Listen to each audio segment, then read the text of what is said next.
In this video, we're going to take a look at selections and the various and wonderful things that you can do with them. So there are various selection methods. There's the automated ones, such as selecting by subject, selecting the sky, that kind of thing. There's select by colour, select using the polygonal select tool, the pen tool, and that's the main selection methods. So let's get on and have a look at some images. I've got two images here I'm going to demonstrate with my own. And we're going to try some of the automatic ones first. So we can do select subject. And it's pretty well worked out what the subject is. It's gone a bit wrong down in this corner here. But you'll see that it's missed the roof line here completely. That could be fixed by hand. Other than that, it's done a pretty good job. And with this image, I would probably start with that one. Select sky. It's going to find the sky for us, hopefully. And that's done a better job up there. If we scroll down through here, there are in fact a few areas here where it's added some bits which aren't part of the sky. Got another one there, another one there. Now again, they're fairly easy to fix. You would go to the selection tools here, choose the hold the mouse down, choose the lasso tool, hold down the Alt key and just draw around it. There's another one there, one there. So you have to be fairly careful. There could be quite a few of these. But that would work quite well. We could go with that one.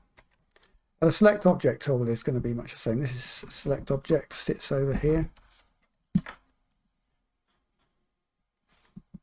It's now the main one out of these clever ones, such as quick selection and magic wand. I mean, you could try magic wand, and actually that's done a pretty good job. So given that this is a fairly easy tool to thing to select, any number of these tools will get you a good starting point to work with. Object selection is basically the same as select subject, but in an area that you define, so it's going to give exactly the same result, and it does. But on an image like this, which has got rather less colour in it, it's not going to be quite so straightforward. So we could do select subject, and you'll notice straight away that it's made a complete mess of this area over here. We could do select sky.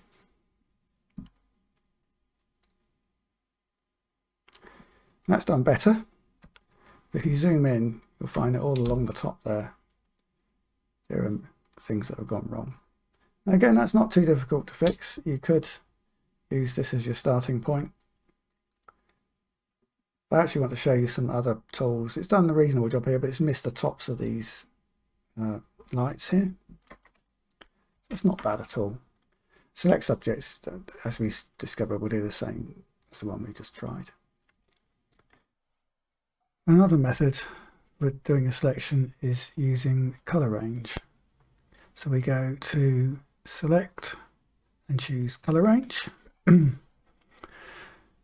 to watch out for here is this setting here, which is the fuzziness, which is the range of colours it's going to select. If we set this right the way down to 1 or 2 and click, it will select a very small amount because it will only select that colour and no colour near it. If we increase this to around 20, which is what we're going to use for this, and then click, you'll see it selects a much larger area. We can also add and remove from an existing selection with this tool. So we've got add here and we've got remove here. So I can either click on this and then start clicking around, or I can leave it as it is and hold the shift key down. If you watch, a little plus sign appears next to the dropper. So we just want to go around the edge of the building, picking up all the colours that exist around it. And there we are. We have a selection of sorts. It's actually followed the edge reasonably well along this side because there's a good difference. The top, as always, hasn't done as well because the colours are too similar. You can clean this up. I mean, the obvious way to clean this up is the lasso tool to get rid of the stuff in the middle. If we hold the Alt key down, we'll subtract from the selection, so we can go down like this, get rid of that, and do the same over here. Get rid of this. Don't have to be very careful at all. Need to be a bit more careful here because you want to remove all that. Double click will join it up. So as you can see, you could spend some time going around doing that and you get a reasonably good selection that way. The other point to note is that it hasn't completely selected the sky. So again, we can improve on that by adding the bits which are obviously not selected. What you probably can't see is that all of it will be completely selected, will be partially selected. So if we make an adjustment layer, that will inherit the mask. If we hold the Alt key down and click the mask, we can view the mask, and you can see it's not completely white in the sky. So Alt again and click will reveal that back again. If we control click it, we get our selection back. And then we can choose fill, which is Shift F5. And we want to fill it with white. You've got various options here. You can fill it with black or grey or whatever, or the current foreground colour, background colour. We want white, so we choose that and click OK, and then I'll Alt click again, and we're getting closer. It only takes it closer to the colour, it doesn't completely fill it. So we'll do that again, Shift F5, OK, and again. We're getting closer. In fact, we're so close now, it's only really the area up in the top of the sky there, so let's fill that in with the lasso tool again. We want to add to the selection, so we're going to hold Shift down and go in here. Oops, slight misnavigation there. Again, you can see the rest of the sky still isn't perfectly white, so we could do a Shift F5 again and go for it, and every time we do it we get closer, so that's actually pretty good. You can see the building slightly selected here. We zoom in, so you need to blacken that, so it would take quite a bit of tidying up. Some buildings it will work really well with, others it'll be a bit more of a struggle like this one, but it's well worth a try. So that's select by colour range. In this section, if you hold down, you can get the polygonal lasso tool, which lets you put down points with lines between them. When you get to the, if you go back to the starting point, you'll see a little circle appears next to the tooltip. Click, and you've got a selection. But if you're not zoomed in, you're going to miss by miles like I have. So you have to zoom in, click accurately. You can then hold the spacebar down and scroll the image to get to the other points. Click on this one, scroll across, stick on this one, scroll down, click on this one, hold it there. Again, we get that little circle, click, and we've now got a pretty decent selection. I will probably feather that as well, so you can go to select. Select and mask actually will do it for you, which is quite a nice way, or you can modify feather. And we don't want a great big one like that, we just want half a pixel or so. Type in 0.5 and click OK, and then we've got a reasonable selection. Then we have the pen tool, which you can use to put down points for a path. You can add and remove points, provided you have the add remove points auto box ticked in the toolbar at the top. There's also the direct select tool, which you can use on an existing path to select points and move them around. That's very useful indeed. And you can also use the convert tool to add and remove the handles, which can be used to bend the line, and we'll take a look at how that all functions now. So if we go over to this, back to our image, we're going to go for the pen tool. So I'm going to zoom in here, you see it's here. And we're also going to be looking at this direct add tool, which may actually be further down here in yours. I've moved my tools around to make them closer to make it easier. So I'm going to select the pen tool, and then I can tick, tick, tick, tick, tick. So I've got some points. I can remove a point if I just, provided I've got this ticked up here, auto add delete. I can remove a point or I can add a point. Now I've added a point, it's got handles.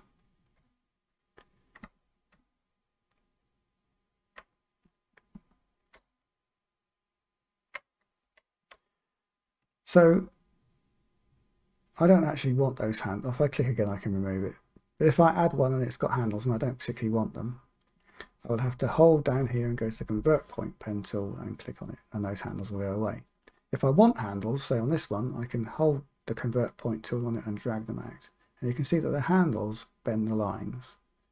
So you can make shapes which go around curved objects. And generally speaking, this is great for man-made objects. Go back to the pen tool, we can add another line there to close this up. If I want to move them around, I go to the direct selection tool. So if you hold the mouse down on the arrow there, you can get the path selection tool, which will just select the path, or direct path selection, which will select individual points on it. It will also select the path as well, but if you make sure that when you click on one point the others have changed to white, you can then drag any of those points wherever you want. So let's look at selecting around this building. I would actually want to start right down in this corner here. And I'll just show you a few things. We're not going to do the whole thing, it takes too long. But so I can click, I'm going to click on these points. I don't particularly want the gull. Click around this. Now this is a little bent. If I hold down and drag, I'll get some curves. Click here, hold down and click here. You can hold down and drag and get a curve, but it's not quite what I want, so I'll show you how to fix that later. So we can carry on round.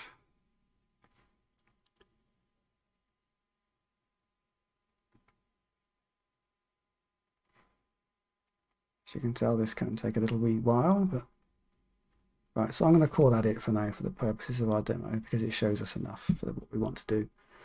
So I'm now going to go to the direct tool. I'm going to zoom in further and I'm going to move these. Now note, it selected the thing, the whole selection moved then. So I'm going to type Control Z to stop that. Click it, make sure these all change colour, and then you can move it. So you may need to click twice to get started. Go here. Now we need another point there. So we're going to have to go back to the pen tool, which is P, put a point in. Note that it's added handles which you don't want. Now another handy thing is Shift P is going to change which pen tool is selected. Now I've had to do some configuration for this to work. By default it won't, so you'll have to go here, hold down on this and click Convert Point Tool. I can then convert it to that, go back to my Direct Add tool, and I can move it. Now it seems like a lot of faff, and to some degree it is, but you will get an excellent selection by the time you've finished. And for something that's tricky like this one, there really isn't an alternative, as you've seen. So here I want to move these handles. I want to move the point as well. So this handle is going to do the top, hold the space bar down, drag.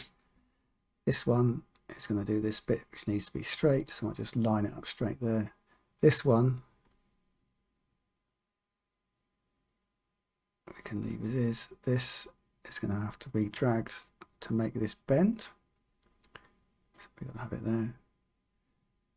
We're actually going to need another point for this, so I'm going to go for Convert Point again, take it off there, go for the pen tool.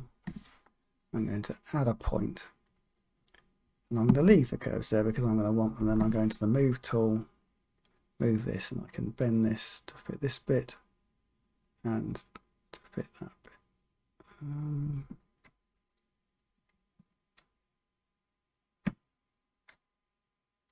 If I alt click, I can then move the handles independently. So there we have a nice fit around there, and you can carry on doing this until we get it all done. So I'm now going to load one that I saved. You can save us these, so if I go back out again, if I right click inside it, I can either turn it into a selection by right clicking inside it, or I can go to the Paths panel. Now, if the Paths panel isn't showing for you, go to Window and click on Paths. I've made it disappear by doing that now. Click on Paths and it'll appear. So it toggles when you do that. And I've already made a selection for the sky, so I'm going to click on it and you'll see that my section I've loaded, I've gone nicely around there. If I choose the Path Selection tool and tick on it, you can see all those points. I go for Direct Selection, click on this one. You can see that I've got handles there, and I've actually done this with 2 points. I've done this one to get the curve at the beginning and this one to do the curve further round. So having done that, I've selected the building, but I want the sky, so this is great. I can right click in here and say Make Selection, feather it by 0.5 pixel, and I've got a new selection which I would then save by going to Select, Save Selection, and I'm going to call this Demo. I've got a new channel now. Notice it said New Channel. So this sends us on to the Channels panel. And we'll have a quick look at the Channels panel and what you can do with it. So the Channel panel has various options which you can use with the keyboard to speed up working with multiple selections. Control click will load a selection. Control shift click will add to a selection. And Control Alt click will remove from a selection. Let's actually do it. It's a lot easier to follow. So back to our image. So what we're going to show is how you make smooth selections from one item to the next so they line up perfectly. So in my paths, I've drawn a path around face 1. And I'm going to convert that into a selection. Now, unfortunately, this selects outside the path, not inside it. So Control Shift I inverts that. So I've now selected the face. What I now want to do is remove the sky selection. I've already selected the sky. So it's very pointless to select along this line here. And actually harmful because we want them to line up exactly. So you can go Select, Load Selection, Sky, and click Subtract from Selection. And it does that. Or we could have done Control Shift Sky and click on the channel in the Channel panel, which makes things a lot easier. But we also want to remove windows 1, 2, 3 and 4 from that space selection as well, and I've already selected those windows. So if I do the same thing, Control Alt 1, 2, 3 and 4, I've now got face 1 selected perfectly without the windows and without the sky, and it will line up with the sky. So for face 2, select it, make selection, OK, Control Shift I to invert it. I'm going to go to the Channel panel and do Control Alt face 1 to remove that. And also you'll see there's a bit of sky that's in there, get rid of that. And a bit of window 4, get rid of that. We've also got a little bit here which wasn't selected in the original one, so I'm just going to do that by hand. I'm going to use a polygonal lasso tool. I'm going to hold down Alt and I'm just going to draw around that. And I've removed it. So I now have a perfect selection of that.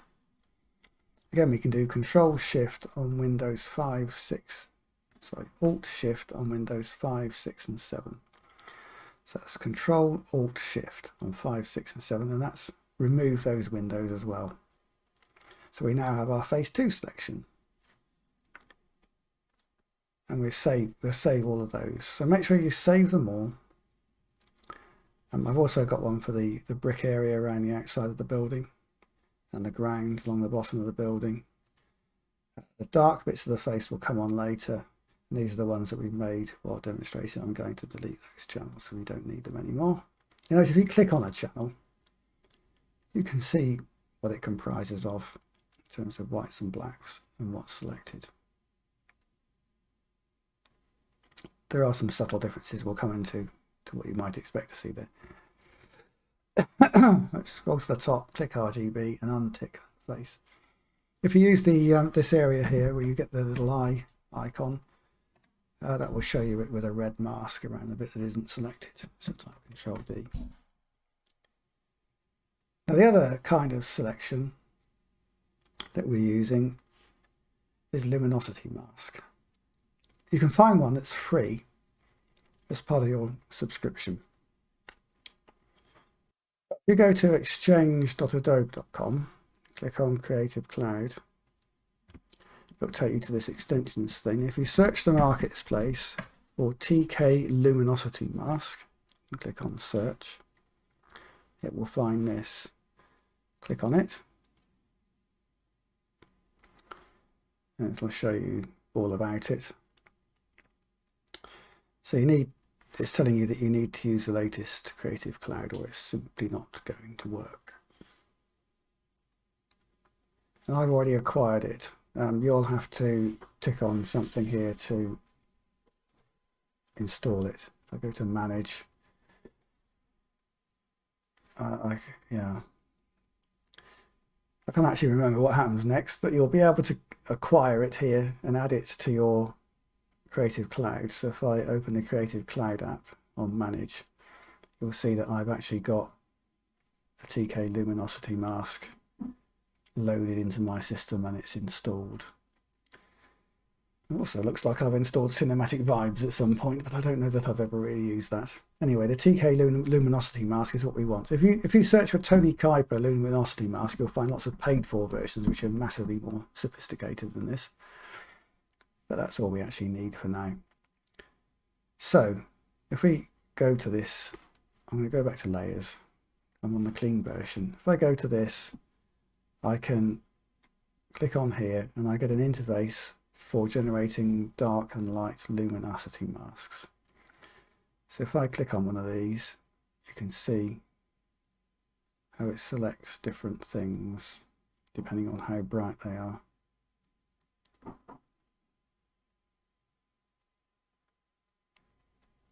Yeah. So there's midtones as well. So we can select midtones with that. So I think I want something like a 3. Or maybe it's, no, let's go for a 4. What I'm trying to do is get these lines. So actually a 3 might be better. And then I can click on this to create a selection. Except that doesn't work. And I did that purposely to show you that doesn't work, because there's something else we can do. If we click on 3 for this, we can just go and make one of these, and we have a curves layer with the selection in it. And if I control click on that, then I've got that selection. Now this looks a horrible mess, but we know how to clean these messes up now, don't we? Because what we don't want it to do is select inside the windows or anything like that, or in the face. Well, actually, sorry, we want it to select in the face, but we don't want it to select in windows and things. So we're going to go Alt, Control, Window 1, Window 2, Window 3, Window 4, Window 5, Window 6, all the way through the windows. And it's got the dark bits in all of those. We don't want the brick, we don't want the roof line, we don't want the ground, and we don't want the sky. So now we've got this selection here, which is quite an interesting selection. We'll create another levels and make a mask. We've got the mask. When you create levels, you get the mask. And get rid of this one. We're not interested in that. So if I control click this, you can see. If I alt click it, Control D, we'll alt click that, and you can see what it's got as part of its selection. So I haven't removed that as window, have I? Distinct error there. So control click, back to the channels, it's Windows 7, and remove it. So now I'm going to make another one of these levels just to get the mask. Delete that one, not interested. Alt click, I've still got it wrong.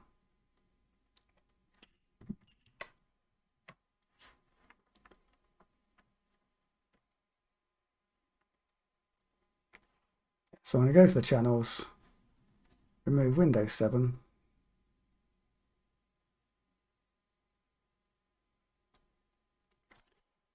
go back to layers, make myself another levels, get rid of the other ones, don't need those.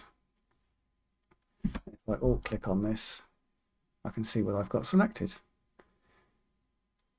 And that is really useful. That's what I've saved in my channels here as face darks. So I think what I'm going to do, because I quite like that one and I think it's rather better than the one I had before, I'm going to control click it. I'm going to go to select, save collections, face darks, make a new channel.